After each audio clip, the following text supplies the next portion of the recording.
Have you ever wondered who the richest person in history was? No, it's not Jeff Bezos, Elon Musk, or any of the tech billionaires you might be thinking of. The answer takes us back to the 14th century, to the heart of West Africa, to a king whose wealth was so immense it's almost impossible to comprehend. His name was Mansa Musa, the 10th Mansa, or emperor, of the Mali Empire, and his story isn't just about gold. It's a tale of power, faith, and a legacy that literally changed the map. So, who was this incredibly wealthy ruler? Mansa Musa came to power around 1312. The story of his ascension is fascinating in itself.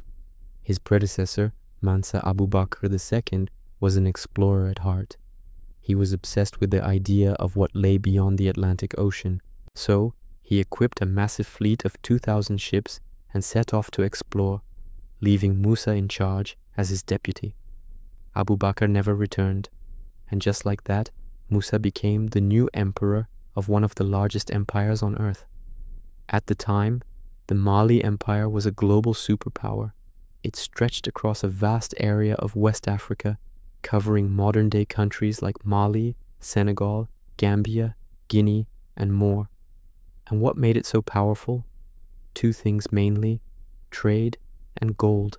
The empire controlled the trans-Saharan trade routes, which were like the superhighways of the medieval world, connecting West Africa with North Africa, the Middle East, and Europe. And more importantly, Mali was sitting on some of the largest gold deposits the world had ever known.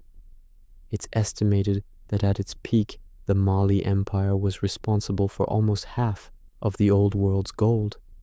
Mansa Musa wasn't just a king, he was the king of gold. Under his rule, the empire flourished. Musa was a skilled administrator and a brilliant military leader. He expanded the empire's territory, annexing major trading cities like Timbuktu and Gao. He established a well-organized government, promoted education, and fostered a culture of learning and art. But what really put Mansa Musa and the Mali Empire on the global map was his legendary pilgrimage to Mecca in 1324. This wasn't just any trip. This was a spectacle of wealth and power unlike anything the world had ever seen. Imagine a caravan stretching as far as the eye can see. Accounts from the time describe a procession of 60,000 men, including 12,000 personal attendants, all dressed in the finest silks and brocades. There were soldiers, officials, entertainers, merchants, and a whole mobile city moving across the desert. And then there were the camels, hundreds of them, each carrying bags filled with pure gold dust. One contemporary historian, Al-Umari, wrote that Musa's entourage was so lavish that it was like a golden river flowing through the desert. As he traveled through cities like Cairo, Mansa Musa's generosity became legendary. He wasn't just carrying this gold for show, he was giving it away. He handed out gold to the poor, he gave gifts to local rulers, and he spent so much that he completely flooded the gold market in Egypt. For over a decade after his visit, the price of gold in the region plummeted. He single-handedly caused an economic crisis with his generosity. Can you imagine one person having that much impact on the economy of an entire region just by going on a trip? It's mind-boggling. This journey wasn't just about flexing his wealth, though. It was a profound act of faith. As a devout Muslim, the Hajj, or pilgrimage to Mecca, was a religious duty. But for Musa, it was also a diplomatic and educational mission. On his way back, he brought back with him scholars, architects, and artists from across the Islamic world. He was determined to turn his empire into a leading center of Islamic culture and learning, and he succeeded. When he returned to Mali, he embarked on a massive building program. He commissioned mosques, libraries, and universities, especially in Timbuktu and Gao. One of his most famous projects was the Jingwereber Mosque in Timbuktu, designed by an Andalusian architect he met on his pilgrimage. Parts of that mosque still stand today, a testament to his vision. Under Musa's patronage, Timbuktu transformed from a simple trading post into a world-renowned center of scholarship. the University of Sankore became one of the most important learning institutions in the world, attracting students and professors from all over Africa and the Middle East. It was a place where manuscripts were treasured and subjects like law, literature, and science were studied intensely. Mansa Musa essentially kick-started a golden age for West Africa. So, how rich was he really? Trying to put a number on his wealth is almost impossible. Modern economists and historians have tried, throwing around figures like $400 billion in today's money, but even that doesn't capture the full picture.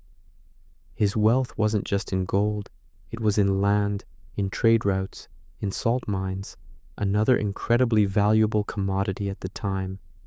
He had so much wealth that the very concept of money seemed to bend around him. He wasn't just the richest person of his time, he is widely considered the richest human being to have ever lived, period. Mansa Musa ruled for about 25 years, and in that time he transformed the Mali Empire and how the world saw Africa. Before his pilgrimage, European maps of Africa were often blank or filled with mythical creatures. After his journey, cartographers started drawing the Mali Empire with its king, often depicted holding a golden nugget. He literally put his empire on the map. He showed the world that a powerful, wealthy, and sophisticated civilization was thriving in West Africa. His death around 1337 marked the beginning of a slow decline for the empire. His successors lacked his administrative skill and vision. Internal conflicts and external pressures eventually led to the empire's fragmentation, but the legacy of Mansa Musa endured. The stories of his immense wealth and his golden pilgrimage echoed through the centuries, inspiring awe and fueling European interest in the riches of Africa, an interest that would have complex and often tragic consequences later on. But Mansa Musa's story is more than just a tale of unimaginable wealth. It's the story of a visionary leader who used his resources to foster education, religion, and culture. He built an empire that was not just rich in gold, but rich in knowledge and art. He challenged the world's perceptions and left behind a legacy that is still celebrated today. His life reminds us that true wealth lies not just in what you have, but in what you build and what you give back to the world. He was a king, a pilgrim, a builder, and a patron of the arts, a true titan of history. So next time you hear a debate about the richest people in the world, you can drop the name Mansa Musa and share the incredible story of the Golden King of Mali. It's a piece of history that deserves to be known by everyone. Thanks so much for watching. If you found this story as fascinating as I do, make sure to hit that like button, subscribe for more dives into incredible history, and let me know in the comments what other historical figures you'd like to learn about. See you in the next one.